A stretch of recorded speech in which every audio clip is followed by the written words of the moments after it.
What's next? It's big, it's broad, it's next on Sunday. With 6 sections and pullouts, including glossy color fashion magazine, Elan. There's something in it for everyone. Next on Sunday, ask your vendor and buy it. Hello viewers, my name is Atom Lim. I'm sure that if you're a Nigerian in Nigeria now, you'll be as anxious as everyone else seems to be about the president's health. President Umaro Musa Yar'Adua is still in a Saudi hospital, as we should all know.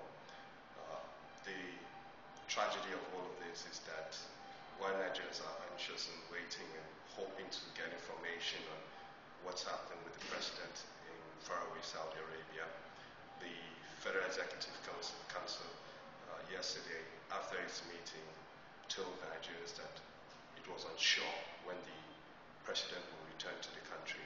Now, what this has done is to create more anxiety in the polity. There is uncertainty as to whether the president will be healthy enough to return to the business of governance soon enough. And the confession yesterday of the Federal Executive Council did not really help to take away those fears that have been there in the last 2 weeks or so. You recall that President Umaro Musa Yar'Adua left the country on the 23rd of November, which is like 17 days ago. It's the longest time since, in the history of the country, when any president would stay away from governance on health issues. So it has caused a lot of anxiety in the system, which is expected. But that confession yesterday worsened those fears, and the result of that is that more people are calling for the president's resignation for a proper handover to his vice, Goodluck Jonathan. Yesterday, the Conference of Nigerian Political Parties, led by Al-Arabi Musa, said that the Council of Ministers should invoke Section 144 of the 1999 Constitution, which gives it power to sack the president in the event that he is unable to govern the country. Now, that seems to be the situation. There are several issues that have come up as a result of the president's absence. There are concerns that his vice president has not been empowered enough to make decisions, critical decisions that are important for the continued existence of the country and for governance to run smoothly. Particularly yesterday, a member of the Afenifere Renewal Group, Mr. Odumaike, made a very important point. He highlighted the fact that the president of the Court of Appeal has resigned and a new one has yet to be inaugurated because of the absence of the president.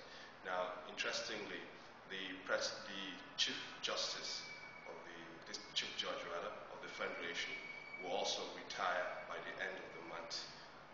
Now, if President Yar'Adua isn't back at the time to inaugurate a new Chief Judge, it will mean that the President of the Court of Appeal, will have no president. The Chief Judge of the Federation, that office will also be left vacant. Now, that will, in some way, cripple the judiciary in the country.